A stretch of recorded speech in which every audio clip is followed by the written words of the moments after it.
I didn't need the motivation to get over it not working. It was more like delusion that the next thing was definitely gonna work. Like it just always been like that. Like the momentary that happens every drop. It don't matter what drop it is. This one, the Yellow Wolf one, all of my drops. Yes, sir. You are here and now with Brandon and Joe. I'm Joe. And I'm Brandon. I feel like I'm in the booth now. What's up, y'all? A lot of people. Yo, what's happening, bro? Man, just blessed. Yes, sir. We got Caskey here with us today. Yes, sir. Yes, up, sir, brother? man. Yo, how was the release party, bro? Dog is awesome. it was a great time. Yeah, you- I haven't like drank really very much in the last like year and a half. So we actually like partied, drank. Oh, you and- actually got drunk this and time. Drank. We had a great time, honestly. It Yo, was- because I see. Yeah, you posted up your on your story, your Yeah, knuckles and shit yeah, bleeding. yeah, I'm an You had to idiot. sock somebody. Yeah, me and my engineer Curtis, shout out Curtis, that engineered the album. We boxed. Oh, no at the, shit. At the Cosmo, like just on some drunk having fun shit, and we got banned from the Cosmo for life. So, but other than that, it was a really awesome time. The party was at Mandalay Bay, so we were there for a couple hours, and it was just It was, yeah, honestly, I wasn't really in the mood to party, and it was such a good time that I had an amazing night. So that says a lot, you know. Fuck yeah, dude. Hell yeah, dude. Yeah. It was Fuck a yeah. fucking huge night. Yeah, I know I like the regular nights, you know, working and getting regular shit done. So, but you know, sometimes I'm not like super in the mood to celebrate, but I don't know, this one deserves it, I guess. Celebrating's good, bro. Yeah. Yeah, you Yeah. gotta celebrate every win. I feel like. Yeah, Yeah. But don't get caught up into it, you know. But so what made you stop drinking? Being in a relationship, shout out my woman, Erin. Shouts out. Like just being in a relationship, it just like push you to want to like figure your shit out and get your life together. I think when Yeah. you got a good partner, and you know, for me, I don't know, it's just like so many things of me. Like I need to address my bullshit, heal some inner wounds, and become like a better man, better worker, more just better, more disciplined, everything, you know. So drinking was like a big part of it. You know, it's like drinking and some other drugs, just you know, recording and stuff. I don't know. I just, you know, one day you like look up and you're like, I drink most nights because I'm at the, you know, I'm at the In the studio, studio, all right, the right. time. So it was just became like a norm. So I just had to say like permanent no to it for a long time, just to like recenter. And you know, like my goal was never like not to ever have a drink again, you know. But I just think, you know, the majority of my life I like when I'm sober and focused, you know. And I think there's, you know, appropriate times to celebrate personally, you know. Yeah. Everybody's different, but I'm just finding that balance, you know. Yeah, right. it's good to use things as like a tool, you know, instead of Yeah. like abusing it. Yeah, like to me, it was like drinking this weekend was celebratory. We had an amazing time, and I have no desire to drink for the next like 6 months or whatever the fuck it is, you know. I Yeah, don't know. shit, bro. We just finished the 5th on the last podcast we did, man, and like I still feel it. Yeah, Yeah. Like I'm Yeah. 29. Like Yeah, that I'm shit- 28. I'm like, I'm 20 getting to that 27. age. Yeah, I'm getting to that age where like I feel like right around this time is where I'm like, oh yeah, I'm not trying to do this every night. Yeah. Hangovers last days now instead of Yeah. like just one day. Yeah, my plan was to go drink both nights that we were in Vegas, and honestly, the first night was so crazy that after that, I was like, yeah, we could just take it easy tonight, and like, we just ate good and chilled. Yeah, because like last summer, bro, you were like on your Wes Watson shit.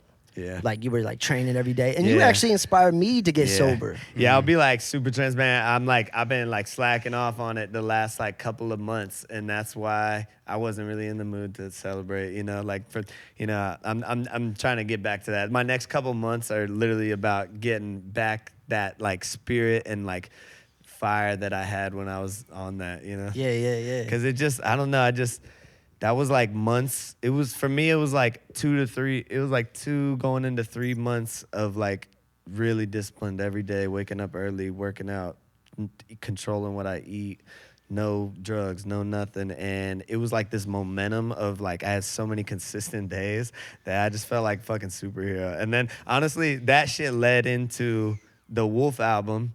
And then I started getting these like musical wins. And then that kind of made me just like fall back on it. You know? Yeah. So that's, you know, truthfully, that's the space I'm in right now. Is like trying to figure out getting that piece back. Right. Because I just know it make me feel like a fucking animal. You know, like, I don't know, like I feel good. I feel good when I'm just regular shit wins are going on, music and shit. But when I like have those things that are difficult for me under control, I feel like a savage. Like, like dude. not even like needing that shit. Like just knowing like you can conquer that shit.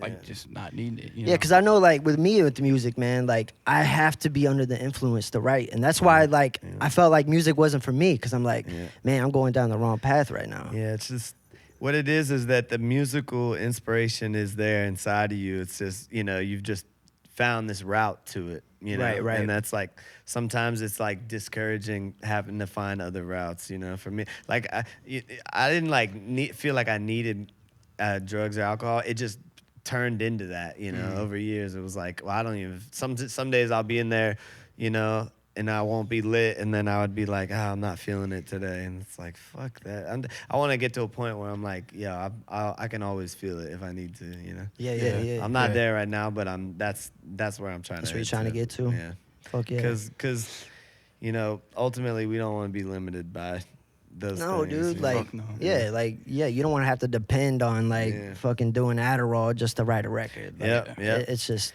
Because don't get me wrong, it's very Adderall's It's effective, bro. Like, it's effective, man. Yeah. Like, I'll sit there for, like, 9 hours. Like, I'll have to, like, take a shit. And I'm like, shit. I have to, like, hold off on this shit just to write this record. Forget You to know? drink water and shit.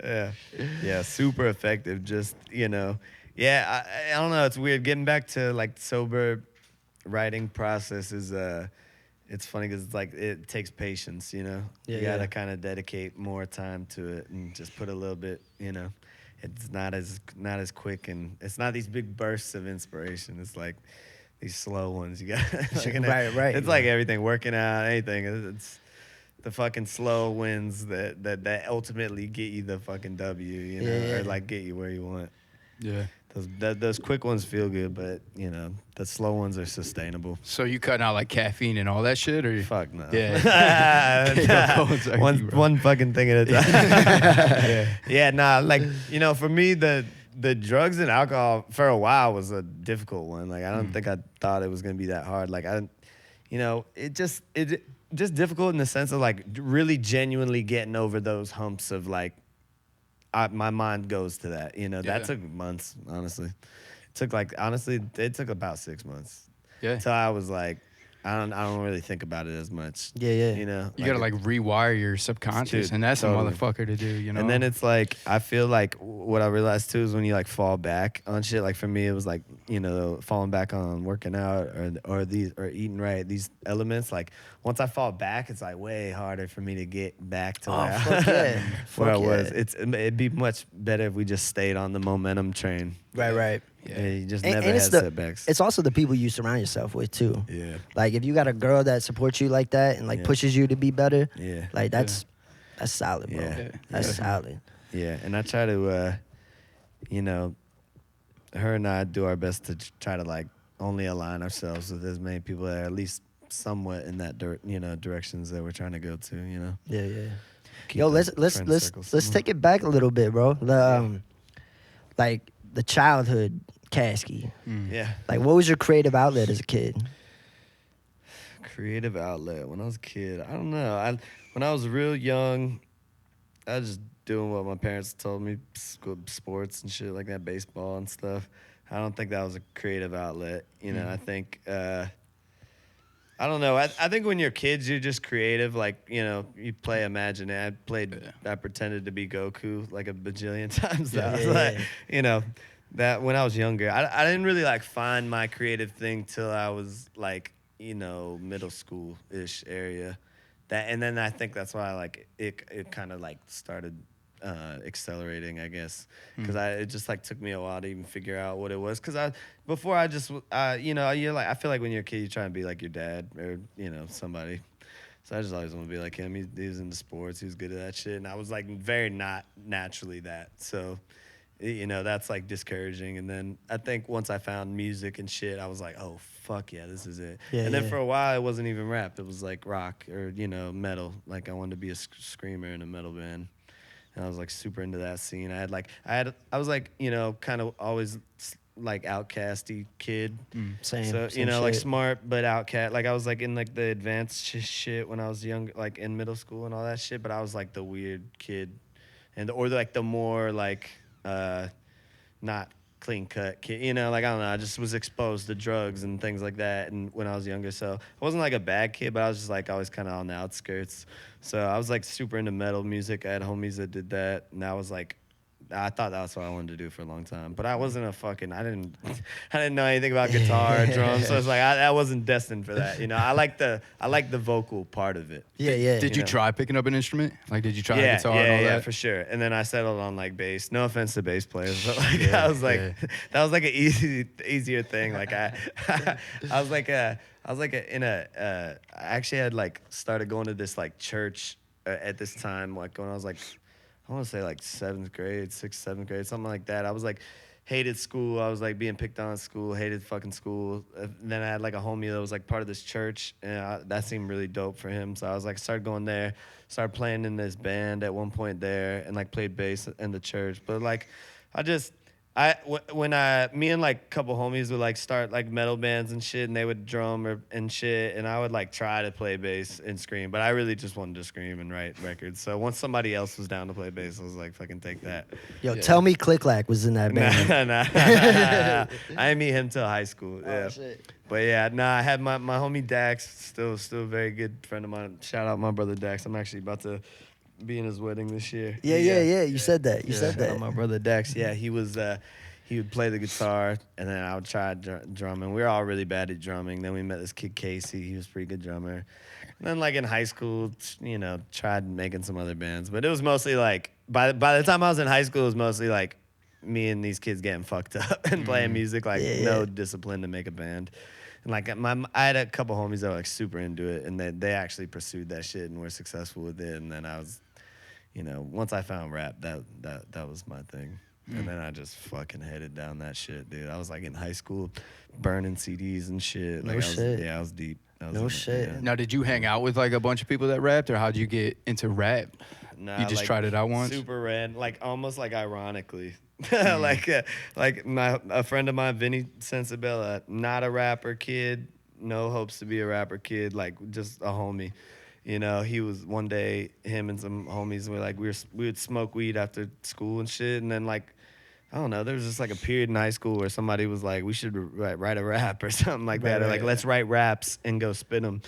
And so like the first day we did it, my shit was sliding, like very sliding, and motherfuckers were like, oh, okay, this is dope. And then I just started like genuinely getting into it. Like I found Nas and a couple artists that my sister listened to, and like Nas is, if you're like into rap, Nas is like super syllable play, very poetic, like it's gangster and shit, but like just if you're an appreciator of words and poetry, you're like, fuck, man, that's that was your guy. so That's well your guy, done. yeah. I was like so well said. So it was like once I found an artist that spoke like that, then I was like, okay, I could rap. Like, I don't know, my perception of rap prior to that was like 3 6 Mafia. If I'm not, I didn't grow up like that. So if you're not 3 6 Mafia, what the fuck am I gonna? That was like the first rap I heard. So it wasn't until I found shit that was really, I started to like really value wordplay and shit like that.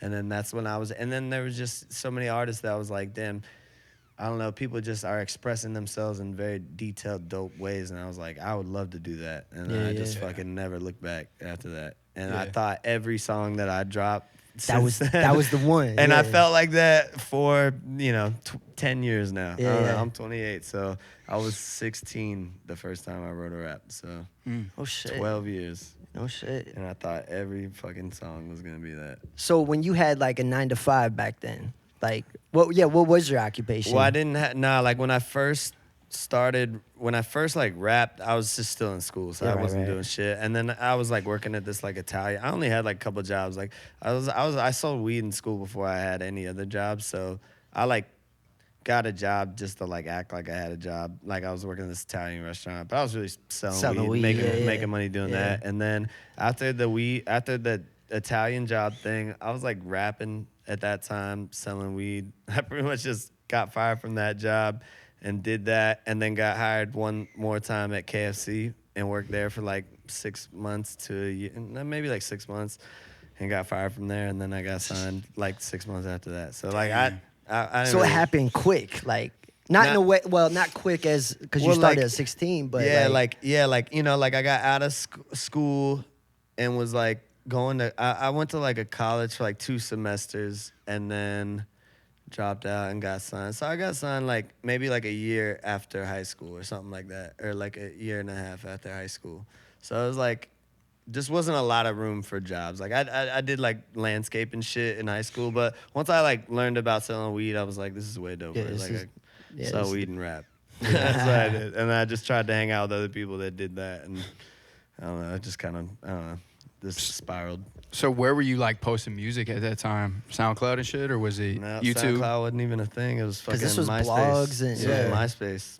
Oh no shit. My first songs were on MySpace. And that's where Birdman found you? Was MySpace? Nah, like Bird just found me off a circumstance because I had did this song with a friend of mine who was kind of like a popish artist, like, and I had just hopped on this record of his, but I was rapping and shit, and so DJ Nasty, who was like Khaled's right hand guy at the time, was playing Birdman, this artist, and trying to sign him, and basically Bird was like, yo, who's that kid? I want to meet him, and then hollered at me from there. And then I had a gang of music. I had an album I was about to put out right around that time. I think I might have even had like just dropped one or something like that. I think I had just put it out or something. was then, that No Complaints? Yeah, No Complaints. Yeah. And so I think I maybe had that out for a couple months because I was passing CDs out at shows and shit. That used to be my other hustle. I remember seeing those vlogs. Yeah. Dude, used to fucking press up 1,000 CDs and just go give them out to as many people as I could outside of a concert. So they're already coming off the concert high. They were like susceptible. I don't know, that's the new music of that Yeah, time. you don't really see that anymore. People passing CDs. At least I don't. Like outside. Oh, but no, I guess the you don't need game's to. so with different. Yeah, It's I not mean, the move. Yeah. It's like weird. Like at the time I was doing that, 10 years prior, nobody was doing that because it was so expensive to press CDs up. You know, like that was just the sweet spot at that time. I feel like at every time period, there's a new sweet spot kind of thing you got to figure out. Like what kids do today is more like TikTok. Right. You know, Yeah, you're right. Maybe You're you know. right. But I'm not super versed in that shit. So we're always like in these weird spots, you know? Like I forever feel like I'm like just outside of waves that are happening, you know? Like, I don't know. I don't ever feel like I relate to these like just waves that are going on. Right. So Right. the TikTok thing isn't really any different. It's like just another thing going on that I'm like, I don't know, I don't relate to that. I just make music and then I try to, work it the ways that I can, but I don't ever really care about the working it part. Yeah. That's why I'm like trying to build my team this year and just, pick and choose those things, people that help in those aspects, because I'm not like drawn to them, you know? Yeah. I just love the music, dude. And the second the one's out, like Fine Art is out, it's been out for how many days? 3 days? Three or 4 days. Over Yeah. it. I'm over it. I was like over that. it a month ago. That's you kind of know? how you gotta be. I these love days. it. I love it. Like we listened to it on the way here, just to but like I'm creatively, like it doesn't do anything for me right now. Like in the aspect of like I don't feel accomplished by it. Yeah. I enjoy it. It's my favorite project I've ever made.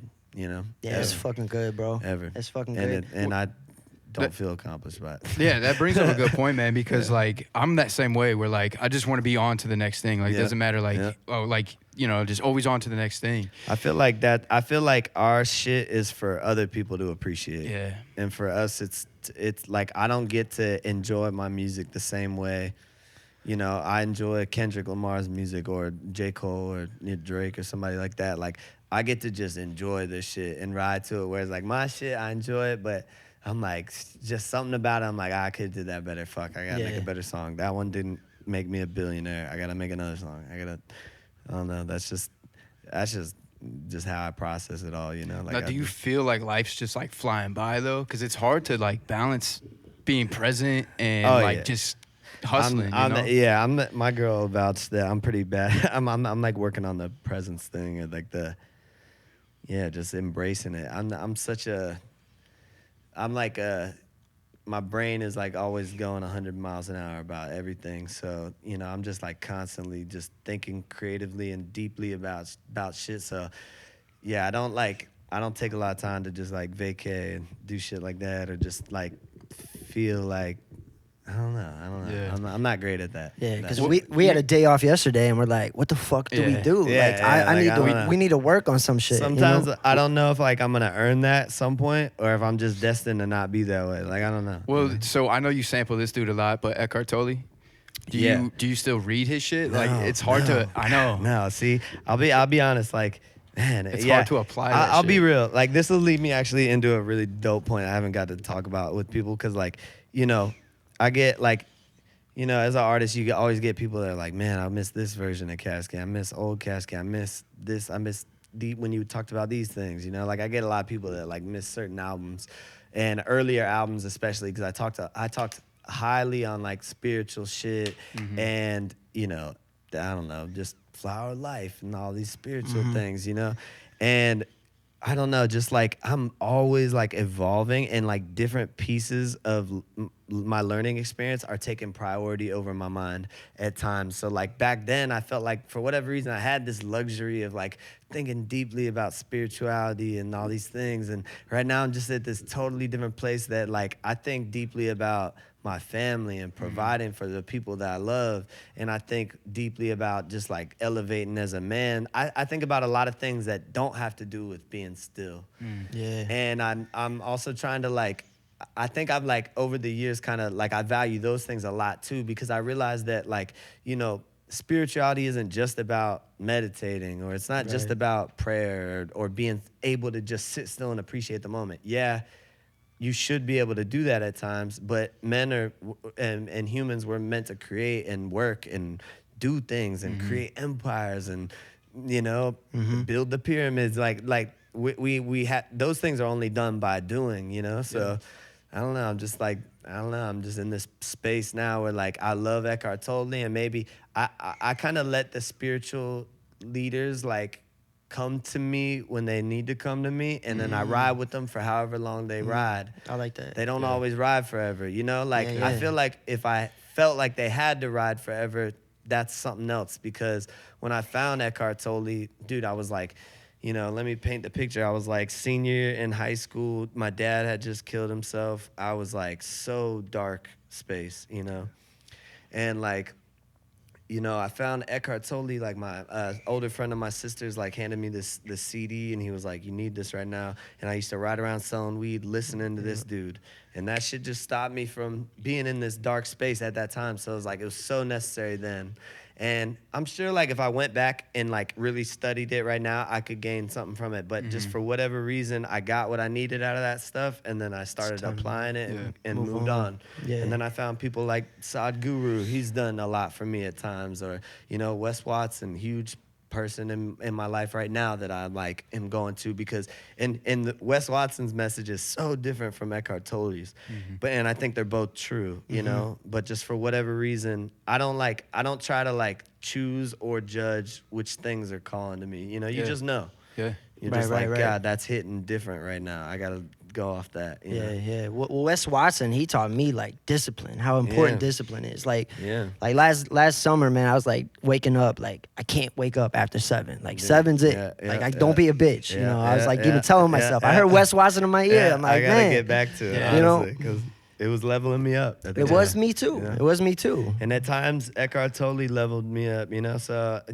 I just am following those things till I think also on the flip side, there's probably like you got more to gain out of things the longer you stick with them and dive deep into them. So it's the balance of finding that, you know. Yeah. But I just feel like with Eckhart Tolle, he just like made me just realize how like dope life was. Like I can be high off life just by being really, really present. Yeah. That's like what Eckhart Tolle like introduced to me at that time. It was just like, holy shit, this moment right here is like infinitely really dope. Yeah. Yeah, it's crazy because like I found your music when I found The Power of Now book. Yeah, dope. right, went at the through- same time. Yeah, and I kind of like Yeah. got out of the Christianity Yeah, state, same. you know. Yeah. So I felt lost as fuck. Yeah, yeah. And then I found, you know, that kind of changed my life, bro. Yeah, Yeah. we've been on similar journeys then. Yeah. Because that was the same journey for me. It's like Christianity was like my first introduction to the spirit and just God and these things. And then I lost that and then was like, what the fuck is it? And then that Eckhart Tolle shit was like that. Buddhism, just different thing. I don't know. Just brought different things to life. Yeah, I'm still trying to figure this shit out. Yeah, like, same, I still same, don't know. same. Right now, I'm like, I got to figure out providing and setting an example as a man.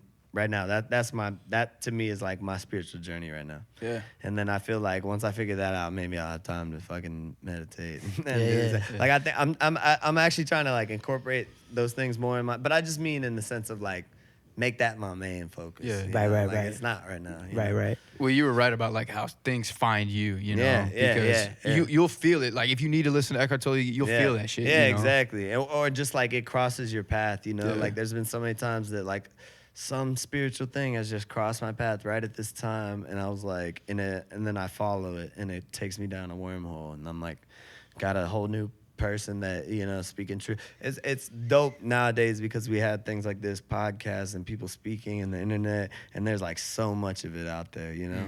When I was like young, you know, I mean, we're all in about that same age group. When we were a little bit younger, it wasn't really that much of it, you know. Yeah.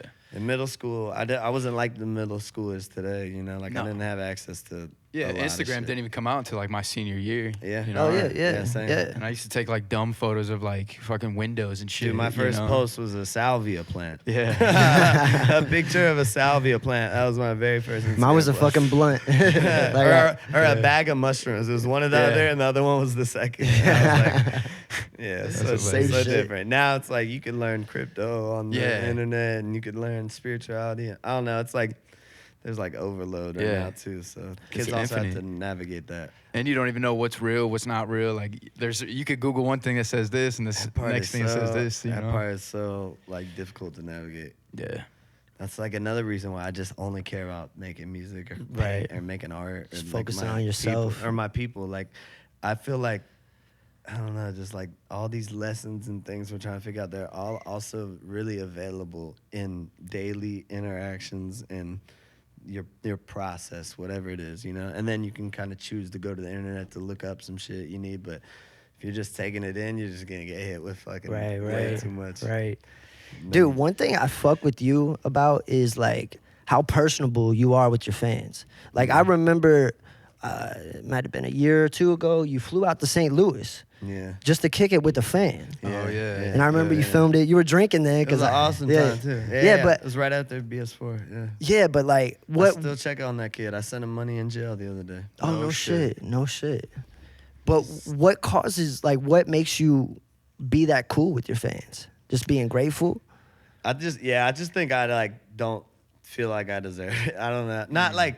Not like in that way, but I know that like I didn't choose this. Like for whatever reason, God, the universe, whatever we want to call it, was just like made this my path to where like, you know, once I started heading down it, these things happened and people were gravitated toward my shit. And I'm like just naturally super like compassionate person. And so for me, like anybody, I've had a lot of times in my life, people that I looked up to in these things, I got shit on or had not good experiences with, or I wished growing up, I always wish I had people that showed me love or whatever like that were older, had game. I just feel like I didn't get a lot of that. Yeah. So I just want to give that out. Like, I don't know, anytime I have like a chance to like, that's gonna make somebody's day, like their whole life, even if I'm in a terrible place, like I'm always kind of like elevated by that.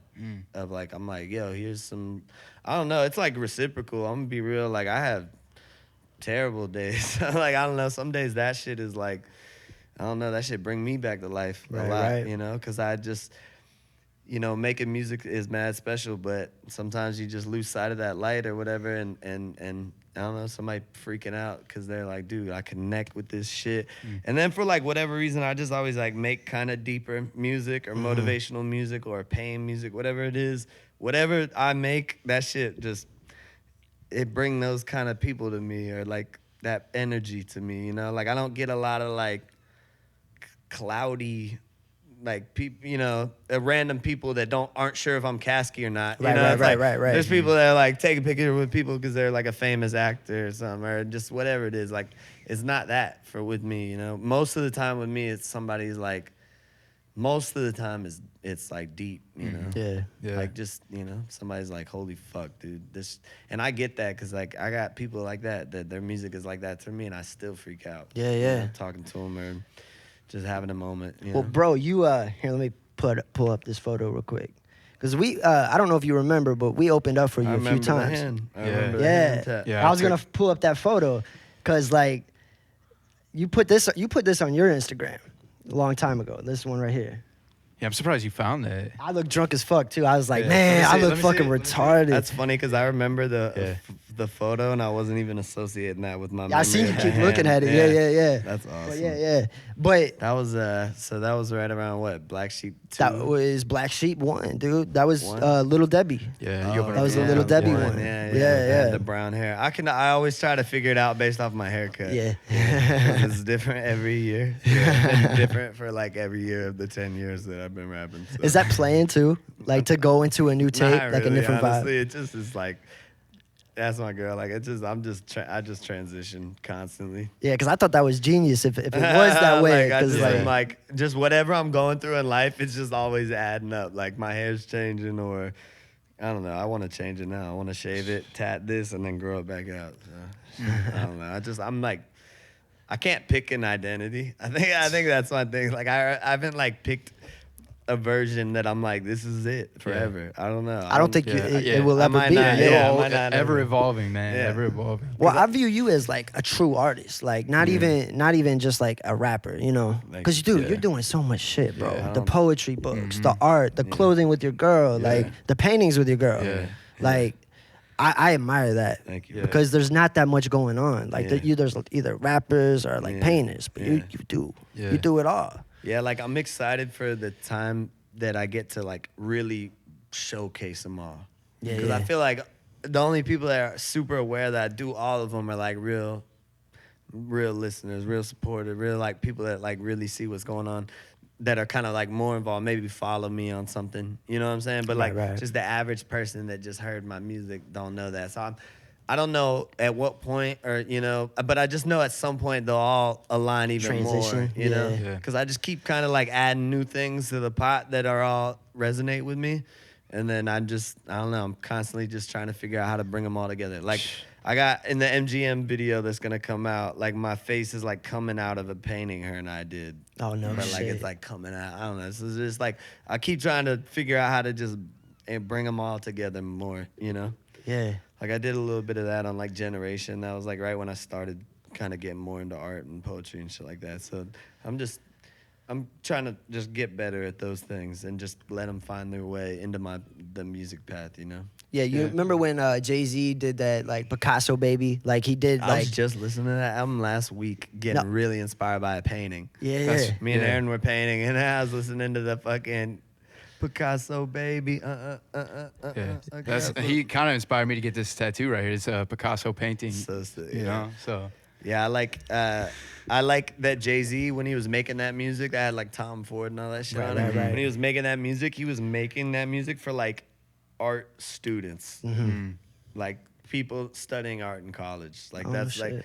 like I don't know. I'm not saying that Oh, because okay, I know. like- I'm just like saying you have the inside, Yeah, like- yeah. That just like I'm when like, I no was shit, when for I was real. listening to it, I was like, this is like college art student rap. Like it's deep. It's evolved. It's sophisticated. Like I was like, this is cool. Yeah, he did shows in like art museums and shit. Yeah, I'm like, this is dope. But that's what I was saying. Like I could see you doing like an art gallery and then yeah. performing in front of it. We've been making some moves in that direction, trying to figure out how to bring it all together.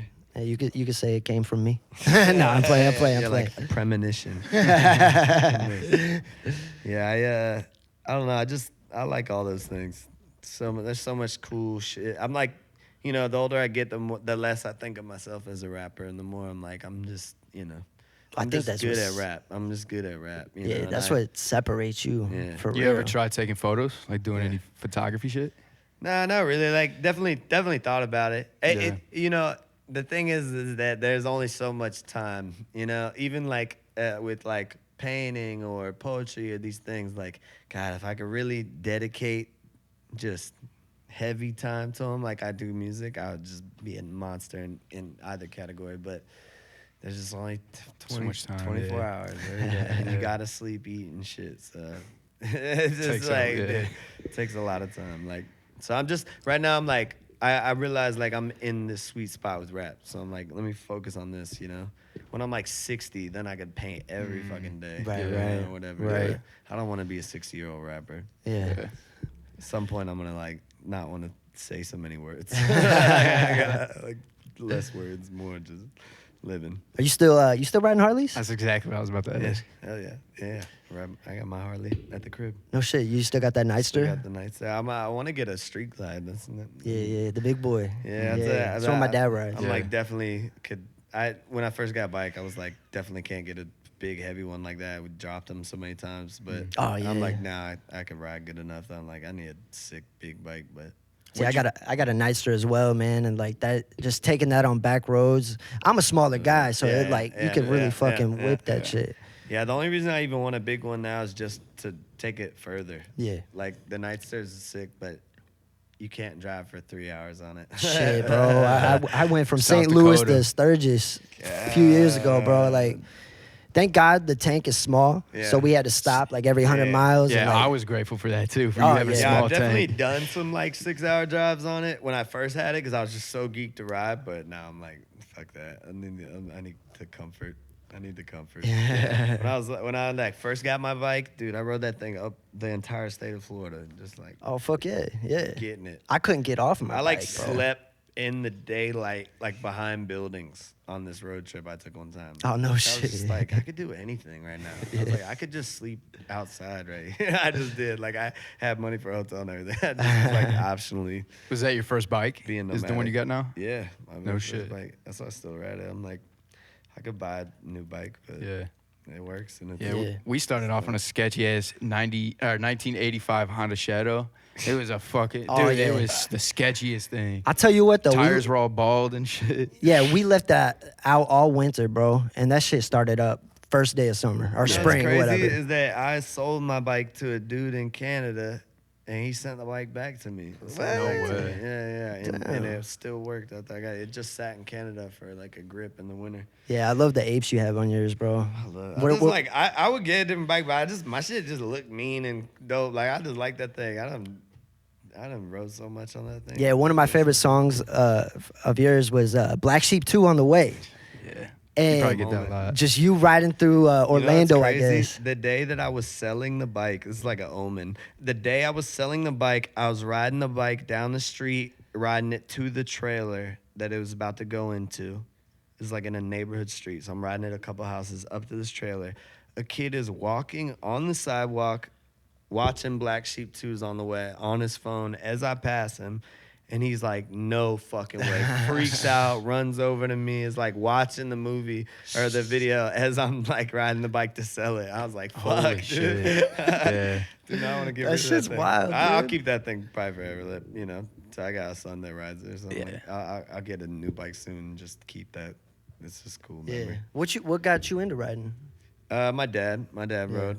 So like, ever since I was a kid, I can remember him having a bike. Always had one. I always would ride it with him. It was my favorite time of life when I was younger was riding with my dad. Same. Like Same I with used us, to, bro. it made me feel so close to him and just like I was like, this is so cool. Like I wasn't like a cool kid prior to my dad dying. Like I don't know. My dad was like seemed like the coolest person in the world to me, and I just felt like a fucking failure. I don't know. So like riding with him was like our time where like I was like because like playing sports I was like all right at sports, but I never felt like I was like killing it. And Yeah. So like riding was like really dope to me. And then after he died, like I didn't ride for a minute. Like I actually got my bike license right off of high school and crashed a street bike. A homie of mine's Jixer going like 70 on the highway. Really bad. Yeah, I was in the hospital for a while.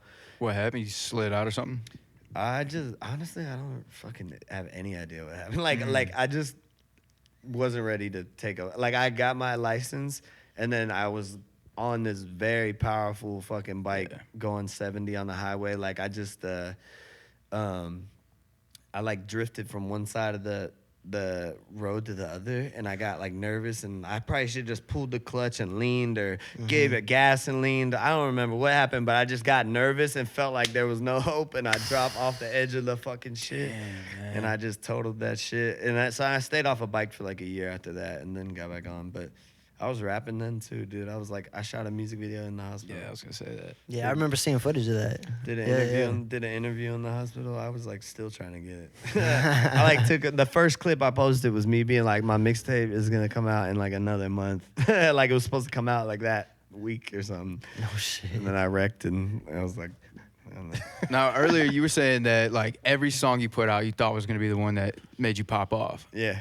How did you like when you put that song out and you didn't pop off? How did you like find the motivation to keep going, or was it ever like man, fuck I'll this? answer. Let me get a water. All right. I didn't need the motivation to get over it not working. It was more like delusion that the next thing was definitely gonna work. Like it's just always been like that. Like the momentary that happens every drop. It don't matter what drop it is. This one, the Yellow Wolf one, all of my drops. What I wanted to do, it hasn't done yet. You know, maybe it never will, because maybe by the time I'm bigger, I'll have even bigger, you know, I'll be like, this needs to get a fucking bajillion stream, you know. Just for whatever reason, it ain't ever done what I want to do. And then my just follow up to that is like, it just keeps lighting this fire under me. Like, I'm forever motivated right now, because I'm like, fuck, I got to show motherfuckers out there, dog. Like, I feel like I'm like one of the best, you know, not like, you know, there's definitely like, people that have different skill sets, people that are better rappers or better, more whatever, more this, that thing, you know. I just feel like I'm one of those people that like, I could do this shit at a very high level for the rest of my life, you know. And I feel like those are the greats. Like Jay-Z, he don't have to rap, he's fucking 50 and he's killing it. Every time he drops, he can still bless that shit. And I just feel like I have that level of creativity in me. So I don't know, I just gotta keep fucking going until it happens, because I'm just like, it keeps like the fire inside of me just keep fucking building up, dude. And every fucking year I'm like looking back and I'm like, dude, what? Fine Art isn't the biggest album in the world. You know, like it just keeps pissing me off. And I just keep being like, I'm getting better. Like I have more music ready to come out. And I'm like, but even that, I'm like, I gotta just get better. Like all I'm focusing the next 2 months on is just recording and trying to shit on Fine Art. Shit, bro. And just fucking, I don't know, dude, because it ain't happened yet, you know. Yeah. I don't know, dude. I'm like, it's a relentless pursuit for me, you know. Like I feel like it has to work, because I feel about this the way Bill Gates or the way Steve Jobs feel about Apple is like, you know, that's how I feel about making music. So I'm like, it has to work at some point. It's a 10, 20, 30 year plan. It's not, you know, at some point I'm gonna get that thing, you know. Well, that's what to me, that's what like separates like people that are meant to do it and not to do it, because like some people get that feeling, well, this didn't work, I don't want to do this anymore. But other people get the feeling where this didn't work, how can I make it better? I feel like that's the easiest, most genuine test to like kids are always hitting me up being like, should I do music? Check my shit out. And I'm just like, I don't check any of it out, because I'm like, you should know, you know? And if you don't know, put anything out. Like, if you don't know if you should do music, put music out. That's the best way to figure it out, because you will realize instantly, because you're definitely going to get rejected your first time. Don't matter what the fuck you do, who you are, your first shit is not going to be it. And if you do, fuck, good luck to you, because you're fucked, you know? Anyone think of anybody that their first thing worked, like, you know, a big hit or something. Like, dude, there's so many artists that had a hit right off rip, and it was so fucking hard to follow up. You're just like, what the fuck, dude? How do I follow that up? Because you're not prepared. So it's like, just put shit out and you'll fail instantly, and then you'll know, like, you'll either feel like, fuck, I gotta make it happen, or you'll just be like, that wasn't for me. And then, you know, you just keep moving on till that thing, like, eventually you're gonna fail at something and be like, I want to keep doing this. And then that's what you're supposed to do. So do you learn something after every project? Like, shit, I could do this better. I should have did that better. Or like, yeah. And sometimes it's not super clear. Sometimes I'm just dissatisfied, you know, or whatever, and I'm just still going down this path, but then I'll connect the dots later, you know? Like, I'll make a better song and I'll be like, oh, like, for me, what I really learned with Fine Art was just that, like after the Wolf tape, I was like, when I really honed in on, like, I know what motherfuckers want to hear from me, I think, which is like, dude, motherfuckers just want to hear me talk that shit, like that truth, but spit, but like, like I had some albums like Speak of the Devil or something that was more like experimental, that was more auto-tune driven. I wasn't caring about what I was saying as much then. And I think like the Wolf Project for me and the tape kind of before I was starting to figure it out, but the Wolf Project specifically, like when we recorded that, I couldn't use auto-tune or anything because of the setup we were recording on. It was like analog. So I couldn't do shit. So I was like, fuck, I got to get back to writing. And then we were killing it doing that.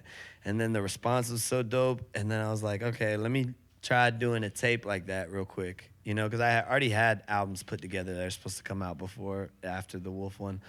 And it was kind of just like, after the Wolf Project, I was like, let me sit down and like really get back writing and write some records. And then I just went to Vegas with Chalk. We just kind of were tossing the idea. I didn't know if that was going to come next or not. Like I'm always working on projects, and sometimes I'm working with different people on different projects, but I'm not putting time limits on them. I'm just, working on them as I feel inspired. And then like, went and sat down with Chalk, worked on this album, and it just, like, it was flowing so naturally, man. And I don't know, listening back on this project, I'm just like, this is it. Like, this is what people want to hear from me, bro. It's like, it's a good balance of like, the beats are awesome. It's fun to listen to. But there's that just truth to it. It's different. I'm really like caring about what I'm saying. Every line is a line that matters. So I think that's kind of what I'm figuring out my sweet spot is, Yeah. Like, I don't think anybody wants to, like I like listening to mumble rap too, but I don't think anybody wants to hear that from me. That's what I'm starting to realize. Like you got to let people have their strengths. I'm meant to be a deeper artist and these things. So I'm just kind of like enjoying that, and that I don't know what is gonna come next. I'm working on a couple things, but I'm just heading in that direction on all of them. And the one that comes together the most authentically is like, but yeah, every album along the way has taught me something different leading up to that. Because like at times I needed to experiment on those things because I was like, I'm not inspired by the way I'm writing or whatever. Like right now I got this crazy balance going on in my head of like the way my vocal inflections are going, or like whatever you want to call it, and like what I'm saying, but like I'm also caring about the tone of my voice and the way I'm coming across. So all those things were found through making shit that sucked, or like maybe was too extreme in that direction, or whatever it is. Like even I feel like I'm a big Cole fan. I love the Off Season, and I feel like he did such a dope balance on this tape of like, he's got a little bit of everything. He's got tune on his voice on some records. He's doing shit, and you're like, but it's still coming with that like Cole essence. Right. So I'm starting to figure out like my essence. So that's why I feel like the next like couple years are gonna be them like takeover years, where like the whole momentum is, because like once you're really like decided on what you're doing, then it's easier to like gas it, Right. I had a lot of years of like, I'm not sure, I had so many years of not being sure.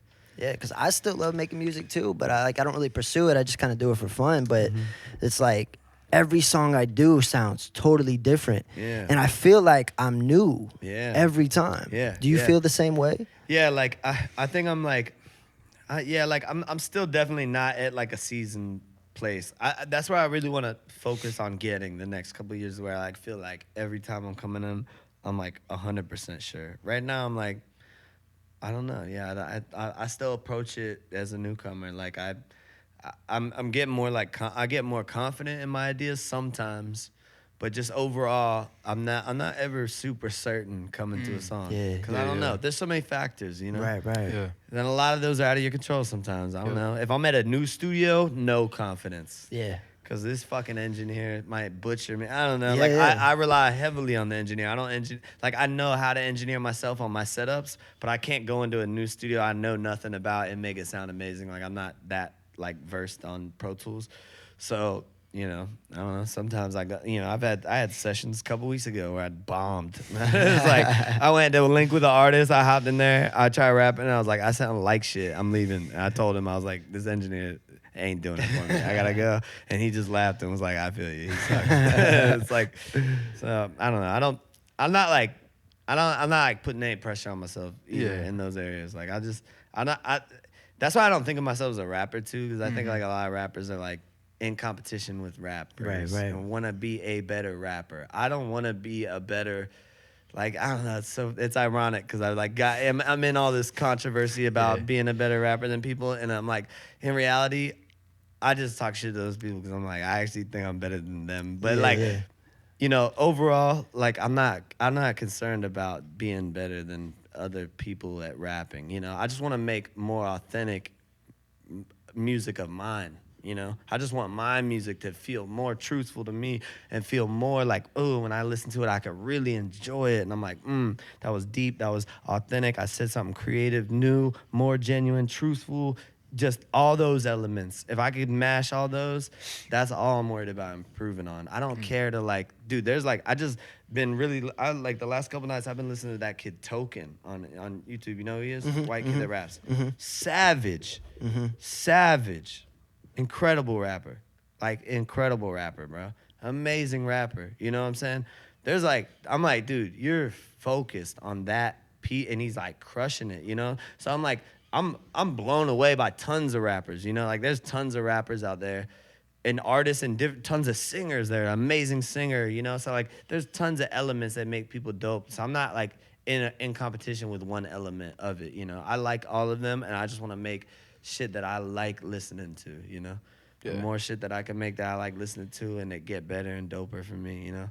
How important it is to find, like, the right producer. Like, you had Tasty. Super. Like you guys created, like, a fucking dope sound together. And Anonymous, is that how you say it? Anonymous, Hector Sounds, Tasty, Chalk now added to the mix. I got a couple other homies. The homie Locke, super dope. Like, each one of them, like, encountering them has been a moment of me of like, yes, here's somebody that makes something super dope that I line up with, you know? And like, I've also like, I found random beats that I made great songs to, you know? But I think it's really dope when you find people like, dude, me and Tasty had made hundreds of records, bro. Special connection, you know what I'm saying? And like, you know, like me and Chalk is a more new connection. So I'm like so excited to head in that direction because like him and I have only been making music for the last 6 months, you know?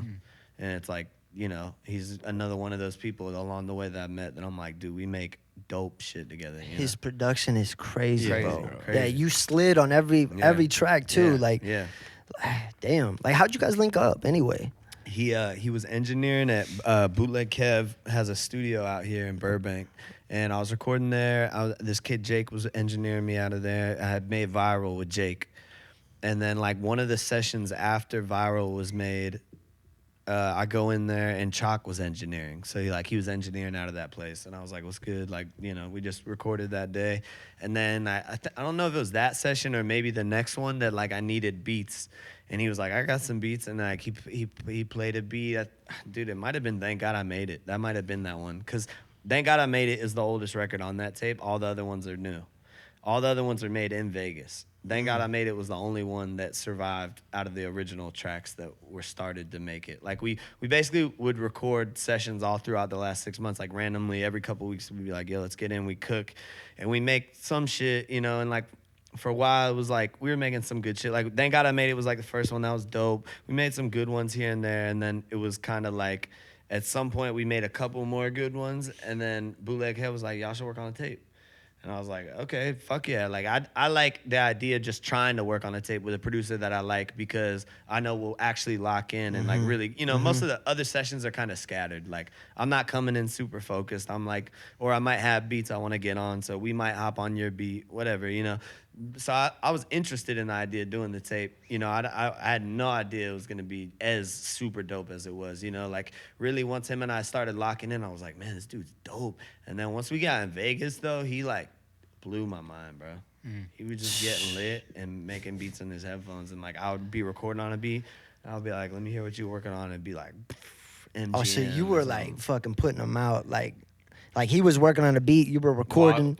Before the beat was even done. We made the whole tape in 6 days. Yeah. God damn, bro. Two different weeks, 3 days and 3 days. No shit. And really, the first day, the whole day was fucked off because the engineer got the DUI. So I seen that. So like 5 days, you know, like 5 days. So the first, you know, we basically got the suite at the Palms, like this Airbnb suite at the Palms. and we just set the studio up in there. Curtis, I had just met Curtis, the engineer, like a couple of weeks prior. Had been working with him in Vegas. I was like, dude, I like this dude Curtis. Let's go out to Vegas and record. Like, I just wanted to get somewhere different, just to like sit down and write. Because I love when I do shit like that. Like when I work on the poetry book, I go get an Airbnb by the beach and just, you know, a couple of days lock in. And so the first night we made Blue Moon. That was like the very first one. And I was like, oh, this is about to be crazy. Like that record was very dope. So I was like, you know, just inspiration was high. Then that night, right after Blue Moon, we made MGM. Then it was like Curtis got the DUI, didn't record much. Then that night he came back and we made, I don't know, I'd have to look. Maybe Luxor. I don't know, dude. We making so many fucking crazy records. Like MGM. Then that night he came. Yeah, then we did like, it was like Blackjack Dealer and Luxor. Don't Let the Money Fool Ya and Wichita were the last ones, like the next week. And then a couple records we didn't make it. You know, like I made like a record, Hometown Blues, Go Get a Job, and Revenge. None of those made it. But I might put them on I'm going to press up hard copies of the CD. Yeah. I might put them on there just as like a bonus track. Yeah, here you go if you bought the CD. But so a couple of the records didn't make it. But yeah, it was like every day just we would wake up, get some food, and just lock in. And then I'd be writing, Curtis would be engineering me, and then Curtis would be mixing. Like I'd record, Curtis would go mix. Chalk would have a beat half done. I'd be listening to it. I'd be figuring out if we're gonna use this or not, or if we should change something. Then once the beat's like mostly there, then I'd start writing to it. And like it was just like it was crazy workflow, honestly. It was really Was that dope. the plan to like knock it out in 6 days, or did it just naturally happen like that? I didn't know how long it would take just because but I was just like, let's go lock in for 3 days at first just to see what happens, because you got to get started, you know.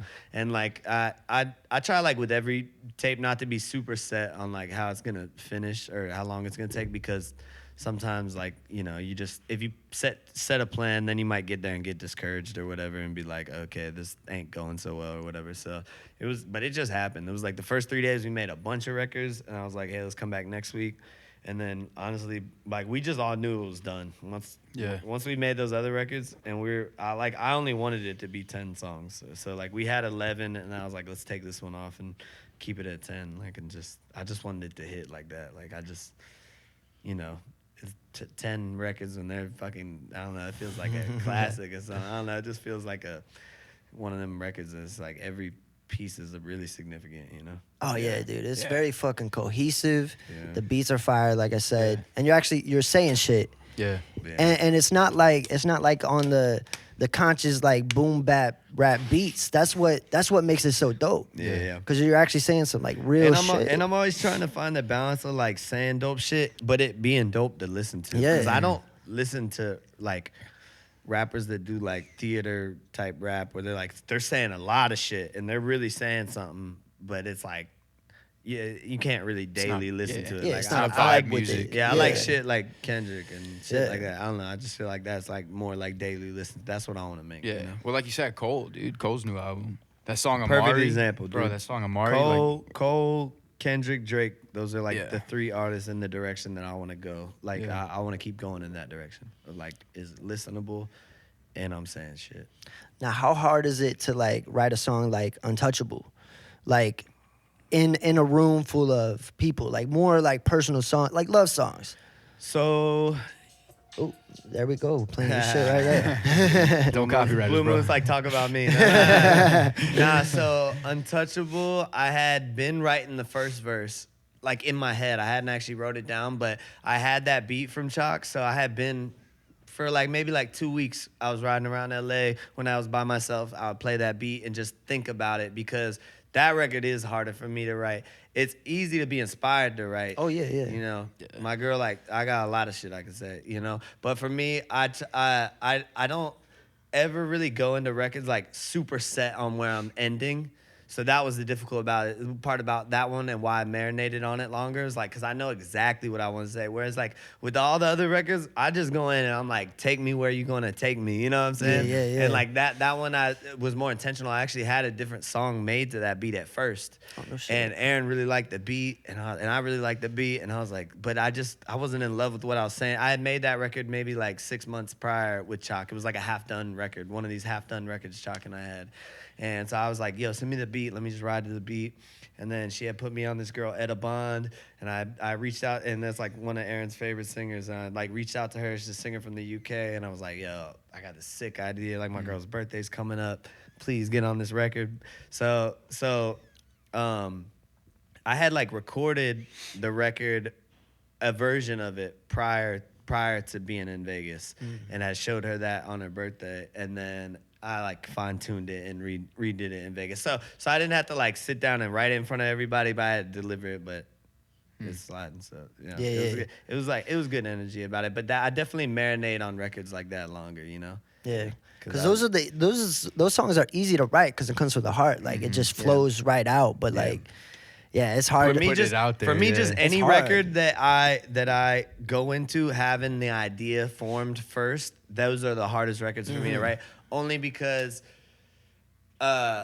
because then I just feel it's more structured, you know? Like it's just more, I'm like, okay, I can't fuck this up. I got to stay in this direction. But that's kind of like something I'm trying to get better at too, because I do want to be able to kind of like hop in and be more intentional with shit, you know? So that was like cool, like, you know, like another like attempt at that, which was cool. Like, I don't know. And I feel like it came out really dope. I was happy with that. So that kind of like reconfirmed my confidence of like, okay, if I gotta write a record about something, I could probably do, you know, like one day I need to just do a 10-song album where I like decide what each record's about first and then make that. That would be a challenge for me, because that's not really, I don't think about music like that, you know. It's like super, to me the song's already there. I just gotta chisel away and find it, you know. Oh shit. So you listen to the beat first, and then it just all the melody, everything flows out. I never write first. I never write first only because every time earlier when I would write first, I feel like I couldn't fucking find a beat that was good enough for it. Dude, I know that like, feeling. I get this sick ass fucking rap, Yeah, and it don't work. And I don't like. I produced a couple songs, but I don't really produce. So to me, I'm just only about the beat first. I'm gonna find the beat. So even like with Untouchable, it's like I had the beat first, and then knew where to take it. yeah. Yeah, it's funny how that, because it has to come like naturally, you know, because I used to do that too. If you like write around, first, like, then you're trying to make it work to that beat, whereas like if you just heard the beat, you would just be like, this is what that beat needs. You know? I think you gotta give the beat what it needs. So that's what producers is super important, bro. Now, what comes first, the title of an album or the songs? Do you have the songs together first, and then you're like, yeah, this is what I'm gonna title it? Every album kind of different process. Yeah. I'd have to go album by album to tell you. Like, what about Fine Art? This album, I knew the title before we made the tracks. Before we went to Vegas, I came up with the title. Like, we had Thank God I Made It, I think, and like this other record, Hometown Blues. That was a really good record. Could have made the album, but I just, for whatever reason, I was like, just didn't feel right the last day. But it's a really dope record. Like, people who buy the physicals that get to hear it, it's a really special record. So I had those two, and then I came up with the idea of Fine Art, and I love that title. I always try to think of that. I try to think of the album titles to like get the album going in a direction, but most of the time I have a couple records, and I just have like a feeling of what kind of feeling the album has, you know? Yeah. And then once I get the album title, I like hone in and go in from there. Unless it was Viral. Viral. Dude, we came up with the Viral was genius, we man. came up with the song titles for Viral first. Yeah. The album name and the song titles, came up with those first, and then made the songs to them, which was kind of cool. Yeah. So totally different process. Yeah. And that was based all on being locked down during COVID and shit. Yeah, like we just COVID sucked ass, and then we were recording, and then me and Tasty made If I Gotta Die, and then we were like, we should make like a pandemic tape. And then I was like, I had this idea for Social Distance and a couple other records. And then we just like literally made the titles first and then went in and tried to make out songs to those. But like conceptually, I didn't think about what I wanted to talk about, you know, just the title. Yeah. So still not like super controlled, you know? Yeah. Were you how hyped were you when martial law got like the love that it did? That was really dope. Yeah. That was like, dude, honestly, that was like super necessary victory last year because I was like not like so discouraged, but I was pretty discouraged around that time. You know, like tour like ended right around COVID starting. So this shit was sucking and like I don't know, man. I was just at this time of like, when the fuck are motherfuckers gonna get it? Like, you know, just like I got this shit. And like also until Martial Law came out, Cadillac was my biggest record since I put out BS2. So as an artist, that's super frustrating. It's like, dude, I've been putting out music for 2-3 years after that song, and these songs aren't bigger than that song. So it's like dope to have a big song, but at the same time, you're like, I know I'm getting better. Am I not? Am I? And, you know, I was kind of like starting to go crazy around that time. Of like, dude, am I getting fucking better? Am I getting worse? Like, I can't tell. And then martial law like blew up, and I was like, fucking thank you, dude. This is it. Thank you. Or at least like, even if it wasn't like a #1 hit record, it wasn't on radio and shit like that, but it was my biggest record, and that was all I needed. Like, that was like enough fuel for me to go all through this year. It was like, fucking yes. Okay, I got a record, so I know I'm getting better. So now I'm just like, dude, I just gotta I gotta get a song that's better than martial law now, you know? Or I don't know. I feel like I do, but you know, statistically speaking. Right. Well, it's like you said, it was out of your hands as soon as you put it out. And it just had that moment, you know? Like, it just had this moment. The fucking riots and all that shit was happening. Noke Boys showed me a lot of love with this. Steve will do it. It just had these things. Like, you can't control those things, so... I had the elements come together for that. So I'm also always conscious that those things play into records succeeding. So like, I think We Don't Stay at the Luxor is one of my best songs I've ever made. It probably ain't gonna be my biggest song for whatever reason, maybe not. But like, you know, I just get that there's other elements. Like martial law touched into something socially at the time. Like, you know, there's just things that are outside of your control. You gotta not expect them. And just they'll fucking come, or they won't. How does it feel getting like legends behind you, like Yelawolf, like him wanting to do a project with you? Incredible reassurance, man. Incredible reassurance, incredible reassurance because that happened in the most natural way. Like nobody could ever make me feel no type of way or take that W from me or make it seem like because of these people, I like, nah, that shit happened because I deserve that shit. And Yelawolf acknowledged my greatness, you know, so. That moment to me was very reassuring and just dope because I was like, you know, it was just such from a genuine place of him just being like, dude, you're dope. Let's make something together. And I'm like, you're the dopest. Let's fucking go. And like, and he just gave me the reins on that shit. And so it's like, I got Tasty all over it and Chalk and, you know, the homies and like, I don't know, man. That was like, that was reassurance for me at a time I needed it as well. Yeah. What was that like meeting DJ Paul? Oh, so legendary, dude. Yeah, dude. And like growing up listening to him and shit. The 3 6 Mafia was the very first rap song that I heard was Weak Ass Bitch. So, We used to ride around at 3 dude, 6. Where's the bud, all that shit. Dude, love 3 6. Like that huge part of me growing up, like Florida, just that was it. Everybody loved 3 6 at times in my life. And the first rap song I heard. So that was just like legendary having them on. But and just the whole experience, like just working with Wolf, bro, and like really becoming like, you know, he's like really a brother to me now, which is like just been dope, man. And like, you know, as artists, God, man, it's like so discouraging most of your career. Trying to get to that break or like get these moments, like it's so discouraging a lot of times. So those moments are fucking dope, you know, because you're just like, fuck yeah, I got it, you know. That was just a reminder to myself, like, dude, you got it, right? Sometimes you don't know if you got it, you know. You try to convince yourself you don't got it some days. So I don't know, just reminder that motherfucker, I got this shit. You know? Right. And I should like, dude, I left those sessions like I'm that dude, you know. Wolf is like one of the dopest rappers. Oh, for you know? sure. Like, for sure. if you are an appreciator, Artist. He's one of the dopest artists, period. Dude. Yeah. Like, outside of Oh, music. Yeah, because he's another one. Like, Yeah. He inspires. He's an artist, yeah, bro. dude. That dude inspires Especially the fuck out of me. Mudmouth, and he showed me his rock album. Yeah. It's incredible, bro. It's gonna be the #1 album. It's one of the dopest bodies of music I've heard in the last decade. Like, it's an incredible album, and Mudmouth's incredible. Yeah. And incredible for so many reasons. So, you know, an artist. You know, Wolf is like a kindred, like spirit type of artist to me. Of like, he cares deeply about the art. That's all he cares about. He don't give a fuck about nothing else, and that's me. So that's why we linked, you know. And like, I don't know, just that was natural, bro. That was it couldn't have been more natural, honestly. People try to replicate that and do what we did, and it ain't gonna happen. It's like not gonna that. work the way it did because we just something about our fires, they're like real similar, you know, like our motivations and shit, you know. Like you going back and forth, like been a problem, like bro, like bar for bar, you guys were like motivated me so hard, dude. I was like, dude, I cannot fail this you know, like, and I like not one of those sessions that I feel stuck.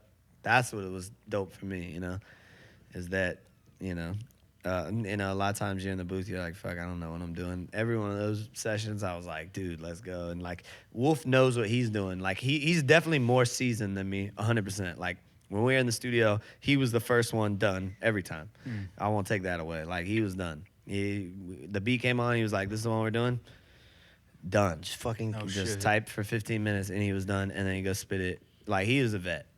And then, you know, but every time I just rose to the occasion. Like, I don't know, I didn't feel like I was very satisfied. You know, we had that was a powerful, dope, epic experience, and just one of those experiences that I'm like, dude, every fucking thing I think about is gonna attract into my life if I think about it. Because I thought about doing this album with Yellow Wolf called Harley Boys when I was right after I signed to Cash Money, like 10 years ago. Shit. That's funny. I was just about to ask you that, if you ever planted that seed in your head. What's crazy is that I thought about that 8-9 years ago. Yeah. And then kind of just let it go, you know? Honestly, the first time I met Wolf, he like didn't give my manager at the time an autograph and hopped on the bus, and I was kind of like, that sucked. like that was my first time even meeting him. Was not a great time. And like him and I laughed about that, you know, working on this, like we just kind of got to share those stories. But I thought about that, you know, 10 years ago almost, because he was like a Harley rapper. I was like, dude, I love Harleys. We should make Harley Boys. That was just like this idea. And then at some point I just like let that idea go. And then I was like, I always like wanted to meet him, and every artist I meet, I want to meet in the space of like they respect me as an artist. Yeah. Not like so-and-so linked us up or it's a favor. You know, like I could have done those maybe with certain artists at some point, but definitely not Wolf. But like, I don't know. It's just the way it happened was like genuine dope. And then like, you know, I got on Wolf's tape and he got on my album a year prior to that, like BS4. Yeah. And that was like a thing that I was like, oh, this is going to be epic. And then it was like, it was dope, but it wasn't the biggest thing. You know, it was like, it was dope moment. But again, just one of those things that was like, it was reassurance at the time. It gave me more fire. And I just like kept going. And then, you know, he's like all the way to the point of him being like, bro, let's do a tape. It was really gratifying and like, work for that shit, you know, and like, and I kept my head down and worked for it, you know, didn't like get upset. Yeah, did that put pressure on you, like to know that you're working with like a seasoned vet at this shit? Like you got to step up to the occasion, or are you like, well, I already know, like I'm here. Well, I felt like I felt like, yo, I definitely got to step up, but like delivering it and doing it, it was like I got this shit. Yeah, you know? yeah. Like I'm at that level, and he knows it, you know. And he encourages me of like, he's just like he gets that you don't always get the credit as dope as you are. Like that ain't the journey, you know. That Walmart sells more than, you know, designers, you know. Right. It's not about numbers and all these, you know, moments that we as artists are trying to see, you know. So he just encourages me in that aspect of being like, bro, you got the shit. You got fucking your lifetime to explore being an artist. You are that level artist. Kill it. Like, that was dope, man. Fuck yeah. You don't always get that shit in this game. And like, dude, there's a lot of people you want it from, you know. As an artist, it's super gratifying. You want to hear every artist you fuck with appreciate your shit, and most of it doesn't happen. Yeah. So that was cool, man. You still get like nervous before doing shit, like shows or doing features? Definitely not. Well, that features that I do for other artists that aren't as big as Yellow Wolf, absolutely not. Right. I'm a goat at that. If another artist paid me for a feature or some shit like that, which I'm not really doing as much of that now, but I'm always confident there because I like that. And then I think after Wolf, I'm kind of like at this place where I'm like I could get in the booth with Kanye or Kendrick, you know, or M. Like I could be in the studio with them and write something dope enough that they would appreciate it. You know, I'm not saying every fucking Eminem fan is gonna like what you know, who knows, but I know other artists I get in there, they're gonna know I'm a real artist. Yeah. You know, so I have confidence in that aspect, and I'm like, I got confidence on stage now too. When I was, you know, for the first like 9 years of doing shows, I threw up before every show almost. Really? Terrible nerves. Yeah, because I remember opening up for you. I'd be watching you. I'm like, no. Did I throw up? No. I might have. No. I don't know. You might not know. I might have. Wait. Which tour was it? I'll tell you if I threw up. Shit, man. That was not the Debbie show, right? Shit, man. We opened up for you a like lot, 4 bro. times. To be honest, Dude, do you remember performing like in a Mexican restaurant in Sedalia, yeah. Missouri? Yeah. It was right after the St. Louis exit. Okay. What was it called? Sedalia. Okay. It's like a little Mexican shit town. You bought everybody shots because there was Yeah. I don't know if I threw up before that one. Maybe. probably not. Nah, There was I'm gonna be real though. It's a lot. Like it's been a lot of shows I threw up. I don't know why. I just get like, not like I'm like nervous that I'm not gonna do good. That's not even really what's going through my mind. I just have this like high energy nerve. It's just like in my throat. Like I just feel like I'm about to throw up. Like it's just so much energy going on. Like I don't know. I'm kind of like I don't throw up. I don't know. Did I throw up before the St. Louis show? The last one? No. Salt Lake City. I mean. No, I didn't throw up, right? Yeah. I think I'm over it. Not like so far removed from it but you know, I don't know. I even when I was younger, like sports and shit, I would throw up before games. I don't know. I just always am like a nervous kid. Yeah. I'm the same. Yeah, I'm same, the same till this day, bro. I don't even know like what it is, because it's like when I like really break it down in my head, I'm like, I'm not nervous that I'm not gonna do good at this show. I don't know. But do you feel that feeling, like that butterfly feeling? Butterfly. It's just that like butterfly pre-nerve thing. I don't know. Yeah, to me that means you're about to do some cool shit. Yeah, that's what that means. Yeah. It's definitely epic shit has always followed that feeling. Yeah. I've thrown up before at live shows, and it was always dope. It was always dope afterwards. But I'm the same when I take mushrooms too. It's like I throw up, and then it's great. How did you get to be such a good performer? Like, was it watching other artists, or is it like naturally to you? I don't know. I don't know that I've like watched a lot of artists. I mean, I always like going to metal shows and shit like that. So maybe that element of like, it's like an energy exchange. Like I just know that that's what shows are. It's like, you know, I think that's why I'm good at it, because I value the energy exchange that is the show, you know? So like when I'm going up there, I'm like, dude, let's fucking break this fucking room to pieces. You know, like let's just take all this energy and make it explosive, you know? Like, so I don't know. I've had some probably not as good performances when I was younger, but I think I was always like pretty decent. And I didn't do a lot of shows prior to being signed, so like, but I definitely had some dead shows. But I don't know, I just care. So I think when you care, you're just better at it. Yeah, because that Sedalia show, like you knew to like just do the show on the fucking ground. Yeah. And it was like everyone was surrounding you. Dude, I think like, I got good. I think I got like killer live show instinct. Yeah. That's like whatever it is. Like I'm just, and I don't think that's like a necessary part to being a rapper or artist. Like I think everybody, like people got strengths in different areas. Some people are really good on the mic. Some people are,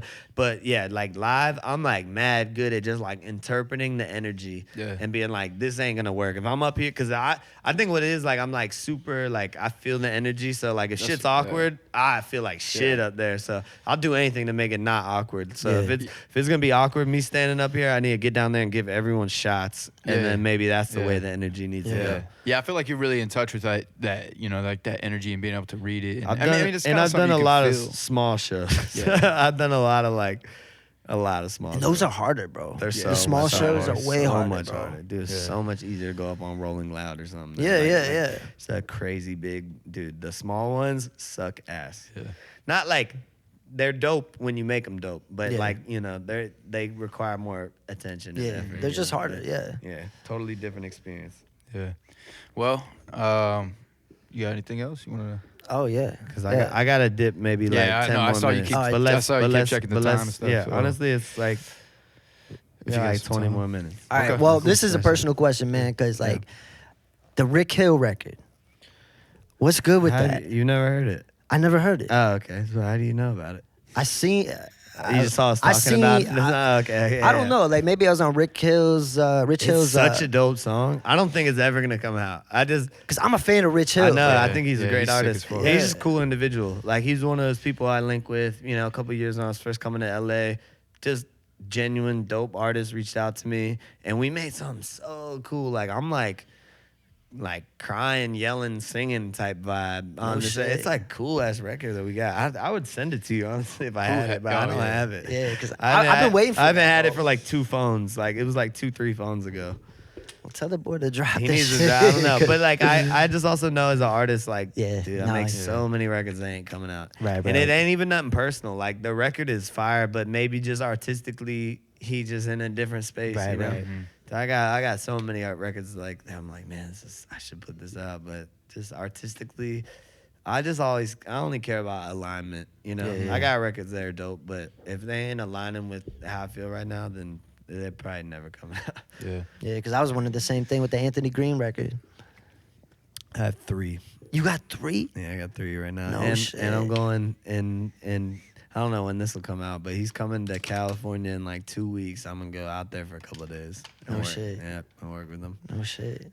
Go, you might have a fucking project with them. I know, dude. So I don't want to like.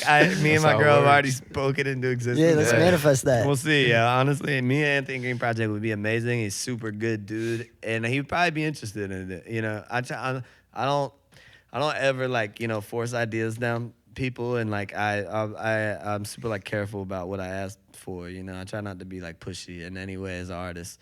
But yeah, dude, I got like 3 with Anthony Green right now. I'm just trying to figure out how to do it right. I'm like, what should be the one to come at what moment? Like it's different, you know. It's not fine art, you know. It's something so different, and so that's another struggle is like finding the time for people to understand it, you know. Because if I just dropped the Anthony Green record tomorrow, people would be like, what the fuck is this? Yeah, you know, like I just think right. it's really different than what I just dropped. You know, but I don't know. I got music like that's like all over the spectrum. So for me, it's like I'll find a way. You know, I'll find a moment that it feels right, and it'll insert in a project, or it comes out by itself at a moment. Like I'm trying to make that happen this year, but I can't promise that because I don't know, it might not line up like that. But is that your method of releasing stuff? Like even like the merge, everything, like is through feeling? Like you feel when it's right, or do you have I don't know. Sometimes plan? I plan some shit and it normally don't work as good. Honestly, all the feeling shit work better. Yeah. Definitely music, like 100%. Nobody can even plan my music releases like that. Like I'm trying to get to a point over the next couple months or year, maybe, where I'm like a little bit ahead, but I'm just like such an ever-changing, my feelings about shit change quick. Like, dude, I almost changed the title to Change of Plans because I changed the whole album. Like, it was one album, and then right before it came out, I made Trash Man, and I was like, I want to do something different. It needs to sound like this, and I just completely changed the whole album. And then Wes Watson sent me the skit, so I was like, all right, I'm gonna keep the name, but like, I don't know, I just go with the flow. Yeah. And then like once it feels mostly right, I'll pull the trigger. And then it just gotta go out how it goes out. Cause nothing's ever like 100% right. You know? Yeah. So you just gotta get it close enough and then pull the trigger and just drop. You ever just get so hyped on something you just put it out? Oh yeah. Yeah. All the time.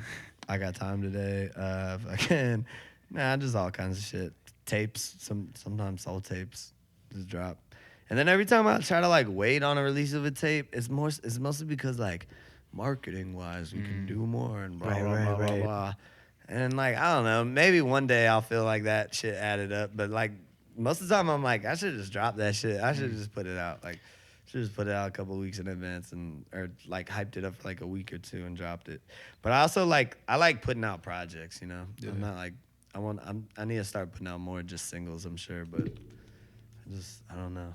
Do you have any overhead? Like anybody over you trying to tell you what to do or No. not? But I got like people that I work with on stuff. So there's an exchange of ideas, you know, and people that handle business shit for me. So there's exchange of ideas, but nobody like music wise, everybody's like, you got that. Yeah. Take it, run with it. Let me know, you know. Yeah. So all the major decisions is right here. So Now you still signed to Cash Money? kind of in like this it's like gray area. We'll just skip that. Okay. Yeah. Just fuck 'cause that. I'm not, Yeah. We'll talk about it more. Yeah. It's all love though. You know. Yeah. Great relationship. Just Yeah, It's weird. Gray area. Gray area. Right? Yeah, definitely my favorite artist from Cash Money though, bro. Because like you hit different. Like you resonated with me and him, fucking 2012. Like we've been listening to you since 2012, bro. We pretty much been to every St. Louis show, opening up for you and shit. And St. Louis, I performed at that stage. What's that place? The Stage, and then it's like bar. Pops. Yeah. They're a bunch. Yeah. Yeah, do you got ties to St. Louis? I feel like do you have anybody out there or anything? I think the city just fucking loves you. Yeah, the city loves you, but I'm trying to remember.